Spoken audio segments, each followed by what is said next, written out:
Cool.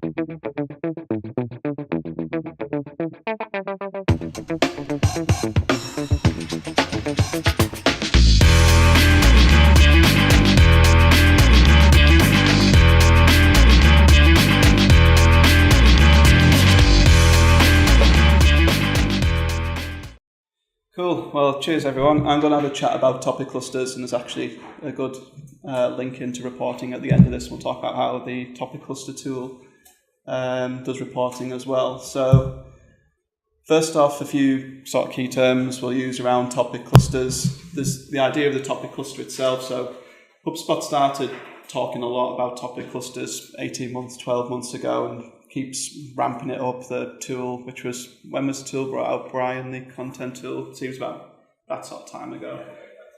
That keeps making improvements, so I think it's a big one on HubSpot's radar, and they keep talking about it more and more. So I just wanted to jump in and explore exactly what it is. So the topic cluster itself, it's a selection of content grouped together for you to own that topic in search engines. That's a very broad definition of what it is.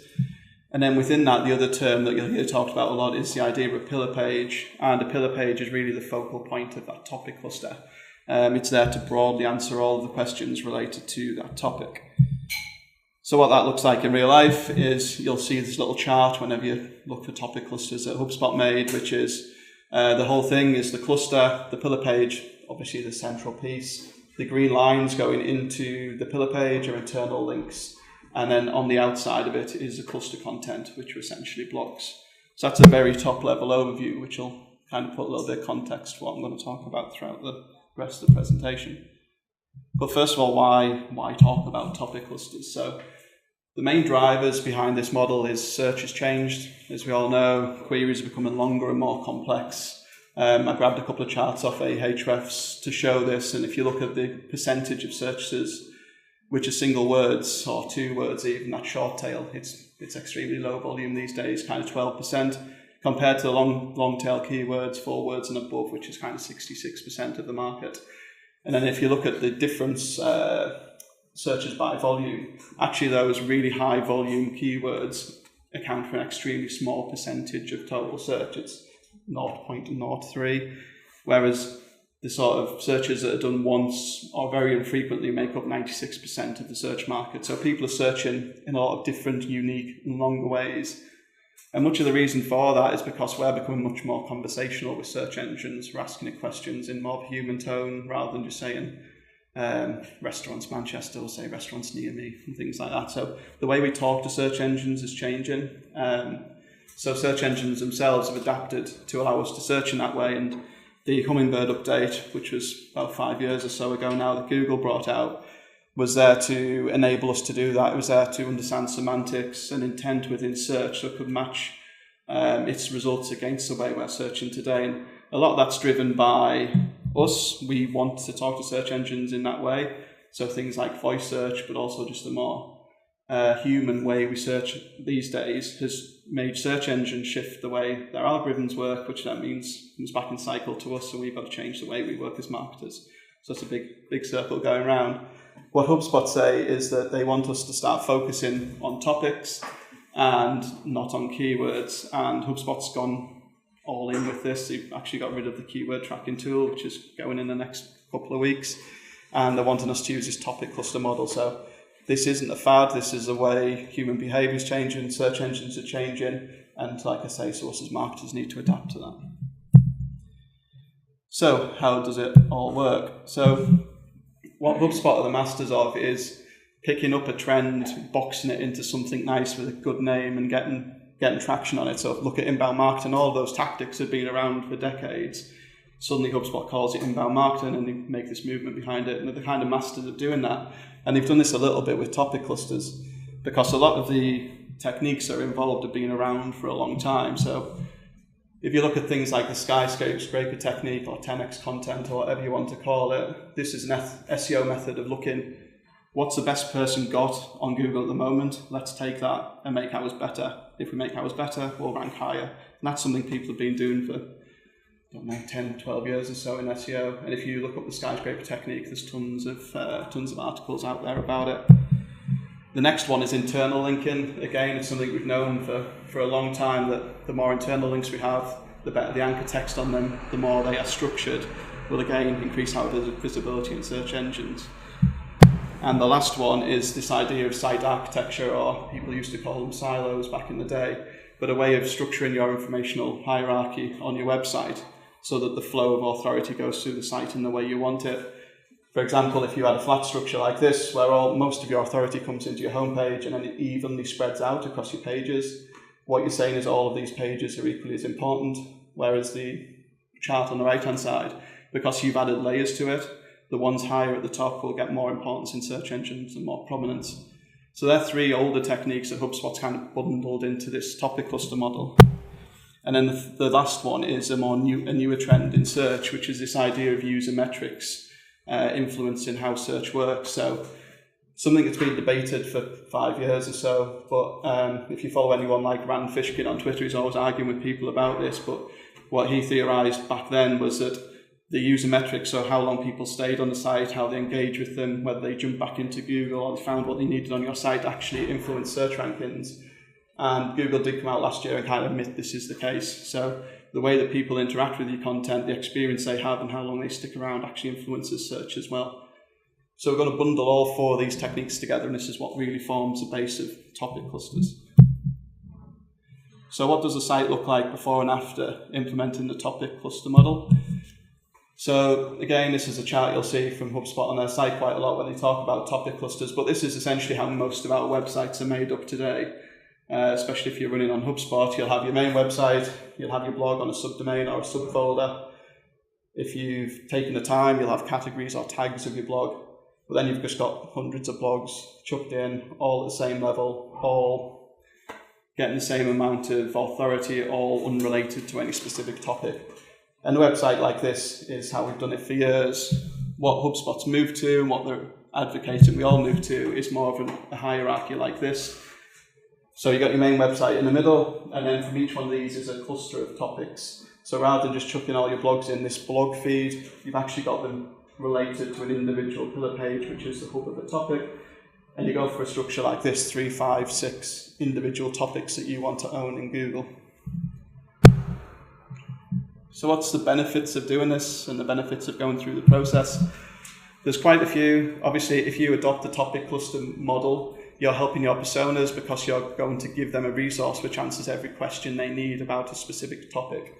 So if you land on a pillar page, the idea is if this is something I'm researching for the first time, I can find out the broad answer to everything I need to know. So if I'm looking for inbound marketing, I probably want to know, what is it? How do I get started? What's the pricing like? How does it compare against outbound marketing? All these sort of questions you'd want to know as a first-time person on the subject. But then what it also does is provide the more advanced searchers the opportunity to go deeper into the topic and find very niche articles around the subject as well.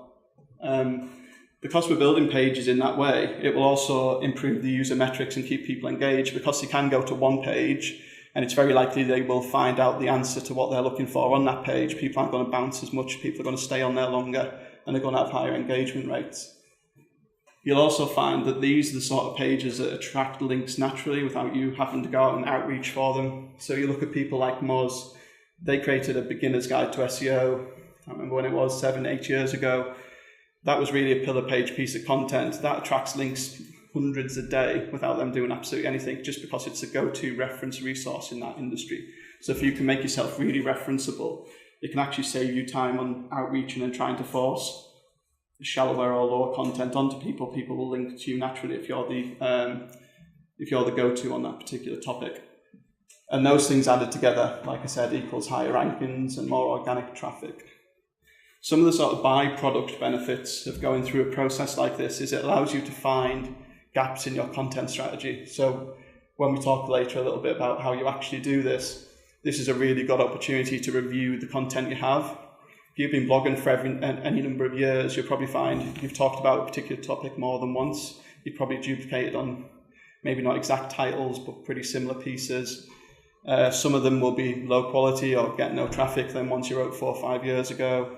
It's just a really good opportunity to go through and clean up the blog and organize it at the same time. Which we'll talk about later as well, is this is a really good way for proving out the value of content marketing. Traditionally, which has been quite hard, if you look on an individual blog level, it's actually really hard to get any sort of attribution back to that blog for doing any sort of influence. The campaign tool that Brian spoke about really helps with this, but the topic cluster model takes it further by reporting on the topic as a whole rather than on individual pieces of content. It also gives you content purpose. By going through a process like this, you can actually come up with the next like 2-3 years worth of content titles at once, which is quite nice. The worst thing you ever want to do, as you all know in content, is what am I going to write this week? That's the worst situation you want to ever be in, because you end up writing something off the cuff and normally not that great. Going through a process like this gives it real focus and purpose. And then finally, it's great for sales. What you'll find is, because a lot of these pages are referenceable, as in they give people all the answers, it's actually good to send them to people before they jump on a sales call, so they have a little bit of an understanding of the context before you're going to try and sell it to them. If you're doing a website redesign, send them the page on how the process works, what it looks like before they jump on the call, then you're going to have a much more meaningful and productive call from a sales perspective as well. So, the elephant in the room here. I had a lot of fun Googling the elephant in the room last night. It comes up with some weird images. I like this one the best. The elephant in the room here is, what about leads? All of this stuff is very, very focused on attracting traffic, and it kind of goes against the old HubSpot mantra of give us your email address, we'll give you some content. What this is doing is reversing that, and it's saying here's all the content. Don't worry too much about giving me your email address, but we'll talk about how we can turn that into a lead generator as well as a traffic generator. So what HubSpot say is, using a model like this, you can use all of your pillar content, the content around the pillar page, to attract traffic, which gives you time to make your pillar page itself more optimal, spend more time from a CRO perspective, because that's the place all of your traffic's going to come back to. That's the one place you want them to convert. You can spend more time making that piece better. So what we're going to essentially do here is let the prospect get all the value they need, see the value in your company without forcing the conversion, but then we're going to optionally put some conversion points within the pillar page itself. So you see a lot of people say, download this guide as a PDF. So take the pillar page, turn it into an ebook, the reverse of probably what you've been doing in the past. Or you can place CTAs and forms throughout the page where relevant. And again, I'll show some examples of that in a minute. So to make this work, these are from going through this process, things I found that help you make it a success. It takes a lot of time and effort, as everything does in inbound. So only go for the big keywords for these topic pages. If you're going long tail or you're going very low volume search on a pillar page, the time versus reward just doesn't work out. Most of these pillar pages are like 6,000 to 15,000 words long. You know yourself how long that takes to create. These are the words that are the big words in the industry. So when I was talking from our perspective, it's something like inbound marketing. It's a big word, it's overarching, it's a broad topic. Those are really worth going for, the time versus reward. Some other tips and traps you can fall into with the pillar page is, it's not just a dumping ground for everything you know about that topic. It's not just a place you go and chuck everything. It can become quite messy, for want of a better word, not a great user experience. What you really want to focus on is, what does your persona need to know about this topic, not just what does everyone in the world need to know about this topic. And that's quite a big differentiation. And I've seen a lot of people make these huge pillar pages, but actually half of it doesn't relate to their persona at all. The other idea here is to be the authority on this topic, so you need to talk broad enough to cover the full topic, but without going into all the detail on that page. That page is the hub, and if you want to talk really in detail about something, so for example on the inbound marketing one, if you want to talk in detail about inbound marketing versus outbound marketing, link off, send that to a blog where you can do that justice rather than trying to talk about it on the big overarching page itself. And finally, the acid test for this really is it good enough for people to link to it. It's always a good test to go through for any of your content, but particularly when you're spending the time on a pillar page like this, is this piece good enough that people will reference it in our industry? If you say yes to that, you've probably done a good enough job that the pillar page is going to work for you. The blogs around the cluster, a couple of things we've seen work is try and only link within the cluster. You can easily confuse search engines by linking outside the cluster into other blogs and topics. So except for referencing good external sites, which is always good practice, try not to confuse search engines too much by linking outside the cluster. The idea is that the pillar page links out to all the cluster topics all link back to the pillar page, and the more of that you can keep in place, the better results you're going to get. Let's have a quick look. I'll talk about. Oh, and the last one is design and layout of this really matters. Like I say, it's a bit of a beast. If you don't spend any time on UX at all, just chuck it in like a blog. No one's ever going to use it. No one's going to scroll through 15,000 words. So UX and design of the piece here really makes a big difference. And I'll talk through now how a couple of companies have done this, which has worked quite well. So I googled topic clusters, and HubSpot's made a pillar page about topic clusters. So I thought this is probably the most pertinent example of it. So here are some things I liked is they've got a primary navigation. You can see here, like I say, this is a big piece. So if you've searched topic clusters, you can jump straight to the part about search engines, the part about topic clusters themselves, the part about how to measure it, whatever's important to you, you can jump straight to that rather than scrolling through the whole thing. Because these pieces are so big, a lot of them have secondary navigation as well. So here I click search engine, and then it's taken me to the secondary navigation. So if I, again, wanted a very specific question answering, I can jump and find mine easily. Or if I'm new to the topic, I can just read through. And I think that's a really good UX thing to do on these pages, is make navigation great. And what you'll find here is this bar floats as well. So as you scroll down, the bar stays, and you can jump between sections quite easily. There's a mixed type of media, so again, 15,000 words in a block's not great. Break it up with images, videos, whatever you need to do. It really does make a difference when you're trying to scroll through and understand the topic. CTAs, so like I said before, all this information is free. What HubSpot would have done in the past is bundle all this up, stick it in an ebook and ask you for your email address for it.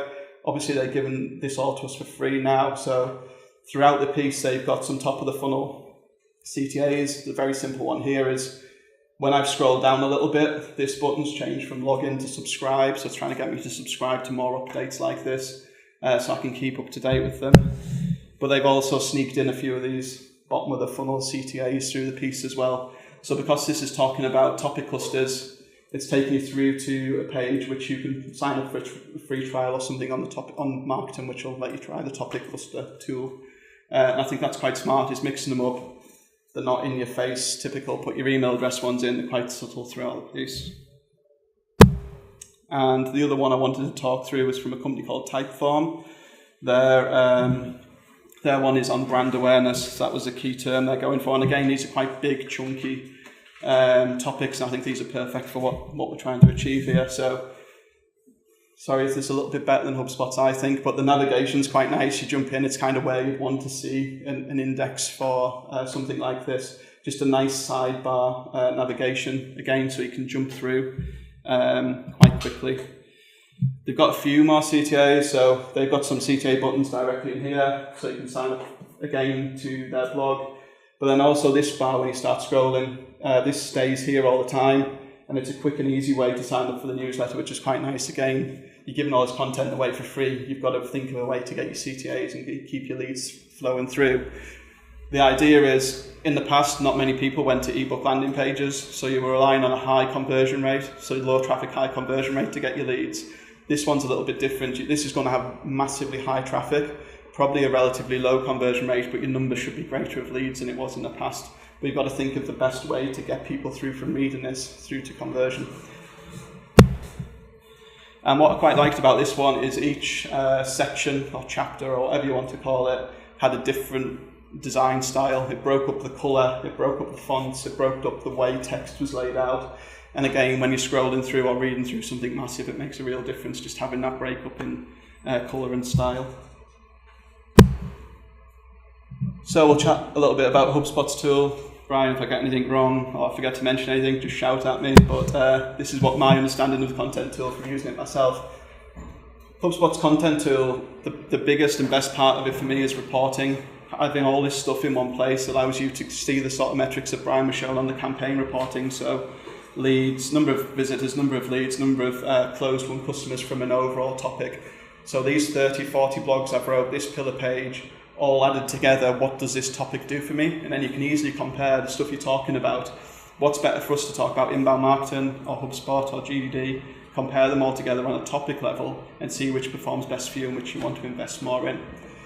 It does do some other stuff. It offers suggestions of what you should be talking about. It gives you some metrics, which I'll go through in a minute, of helping you make decisions on whether this is a good topic for you to talk about. So what's the domain authority of competitors? What's your relevancy to this topic from the sort of things you've talked about in the past? And what's the search volume around these sort of keywords? It'll also give you something which I find quite interesting, which is core topic similarity. So what it's saying is, from inbound marketing, how similar is this piece of content? The general rule of thumb, if you can get this to be like over 60 out of 100, it means it's a pretty relevant topic. If HubSpot's tool isn't adding these two together, it's unlikely a search engine will. So if I put inbound marketing here and what's the best mountain bike here, it's going to come back as 0. If I put inbound marketing here and SEO here, for example, it'd have a 70-80 correlation from the main topic to the subtopic. And then a handy little one here, which is quite good from an admin viewpoint, is, I don't know if the screen's clear enough here, but there's 2 different types of lines. There's a grey one and there's a green one. What the green one's saying is these 2 pieces are linked to each other, these 2 pieces aren't, which means as you build now quite a big topic cluster, you can keep an eye on which pieces are linking backwards and forwards to each other, because that's what you want, and which ones aren't, and it's a quick and easy way of doing that. If you try to do that in a spreadsheet, you'd just be sat there days doing that, so it's quite a nifty tool. So these are some other screenshots from the tool. So again, on the left-hand side there, on my left-hand side, you can see the topic validation. So it shows the domain authority, which it pulls through from Moz. It shows how searched they are, which I'm assuming it pulls through from AdWords. I'm guessing that's the source it gets that from. And it shows the relevancy. So as you're building out a topic, you can quickly see, without leaving HubSpot, some of the key decision makers from a KPI viewpoint. When you go to add a subtopic, as you can see on the left, it will give you suggestions. Not HubSpot bashing here, but the suggestions aren't amazing. I'd recommend trying other tools as well as this, or doing what I'm going to say later, which is just going to Google yourself and find them, because it's a lot easier. But it does give you, you probably get half a dozen good ideas off that, but I wouldn't use that as an exhaustive list. Go and use your other tools. It's just a practice, we're not on fire. Cool. Feels like we are.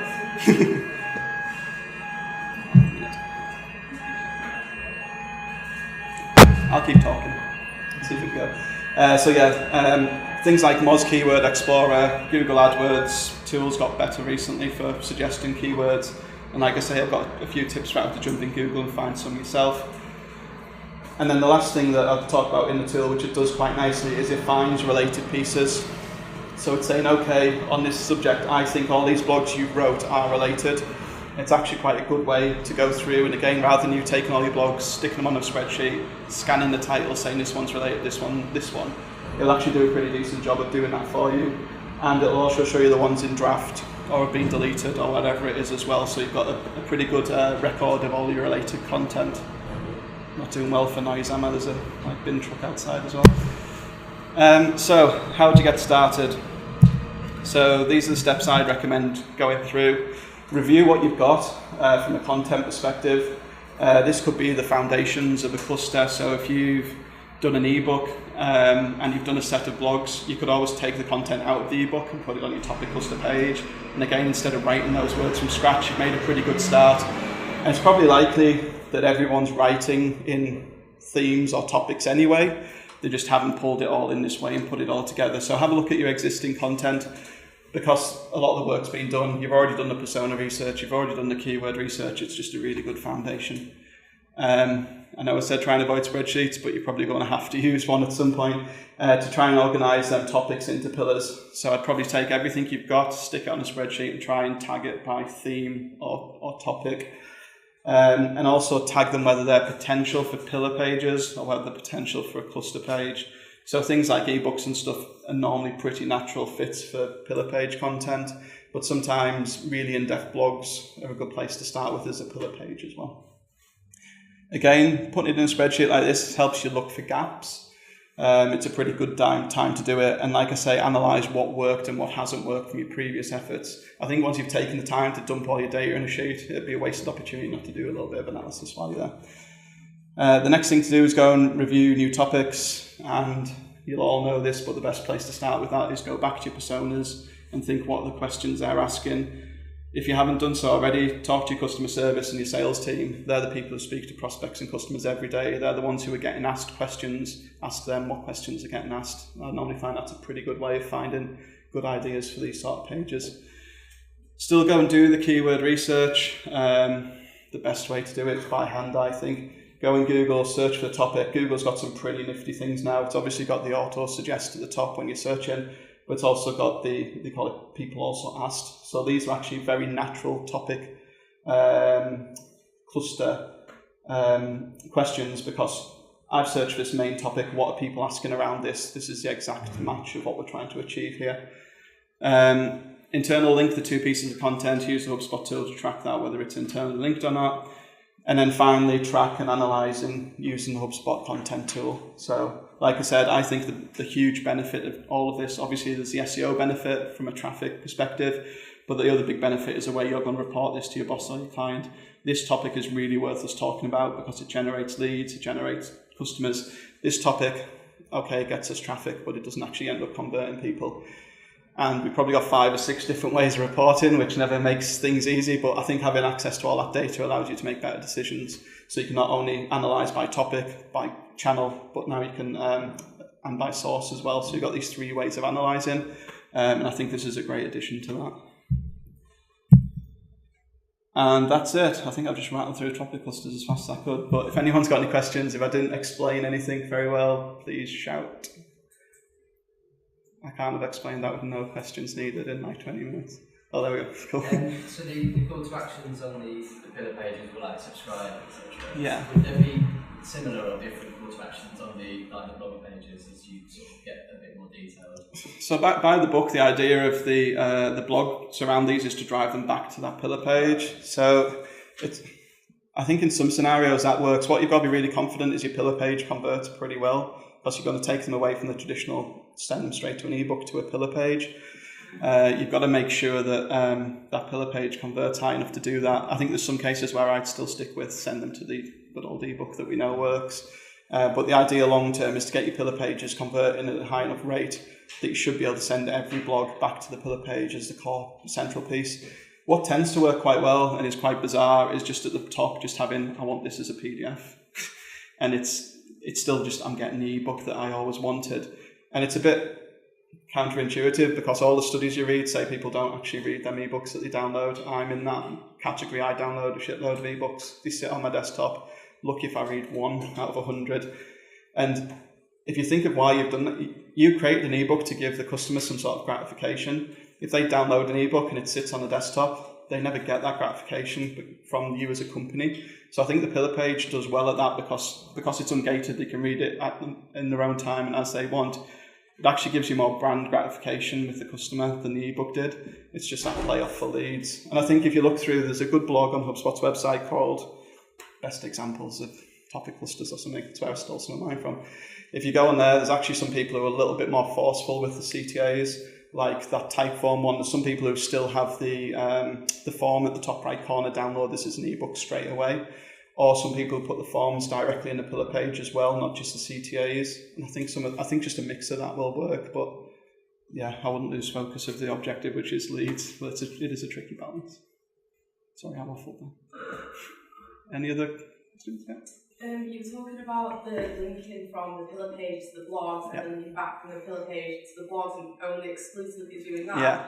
Would you say then you should be linking from blogs to other blogs within that same pillar page, or do you literally only do blog, pillar page, blog? No, I think I'd probably mix within the topic clusters fine. I think, again, by the book, it should be linear one way, so going to the page and going back to the page.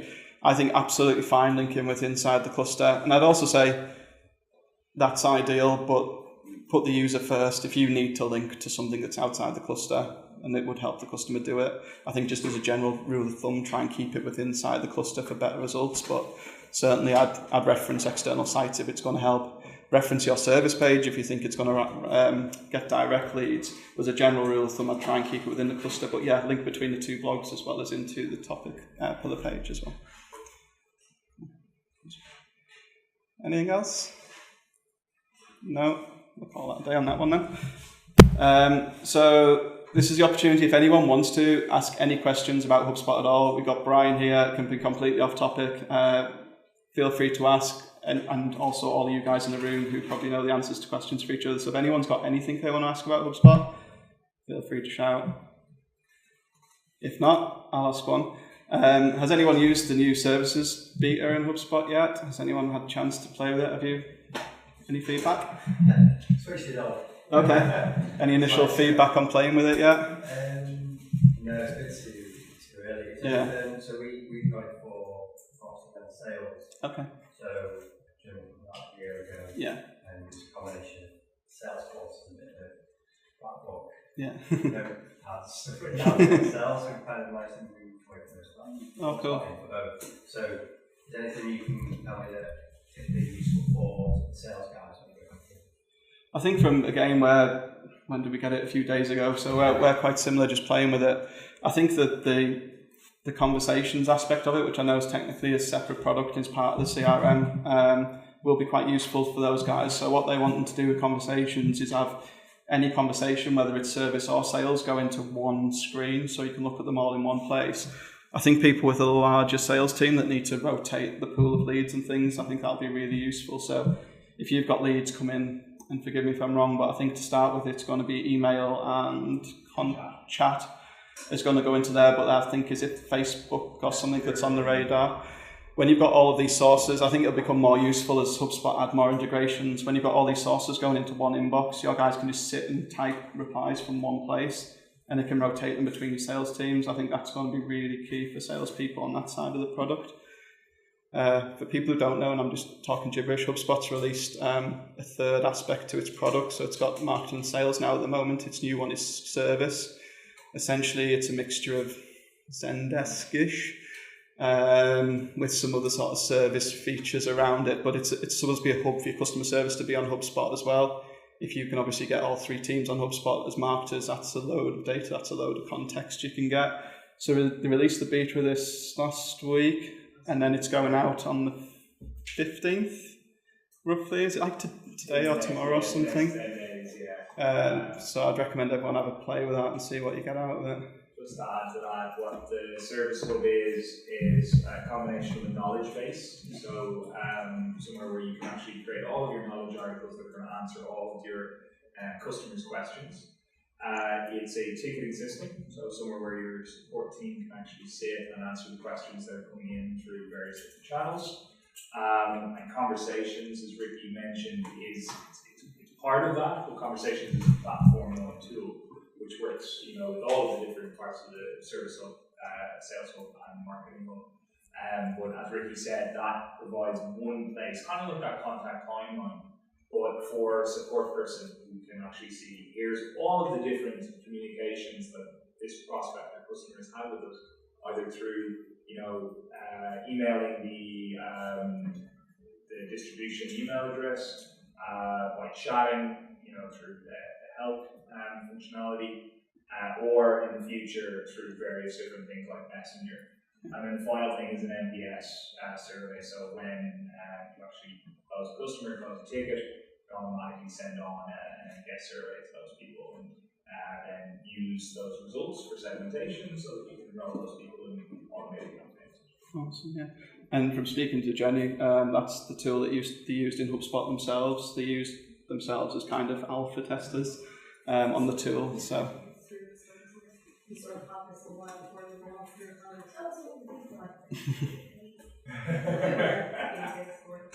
So if it can handle obviously the volume of HubSpot's customer service, I think most of us are going to be fine, which gives me some sort of reassurance on that. I think for the next hug, it'd be good to have a chat through all these product updates because HubSpot have gone crazy in the last few weeks. There's Shopify, there's chatbots, there's conversations, there's service, and there's quite a lot coming into beta or coming out of beta. So it'd be good to have a proper chat through product update next time, and we might get someone back to do that. I think that'd be a good idea.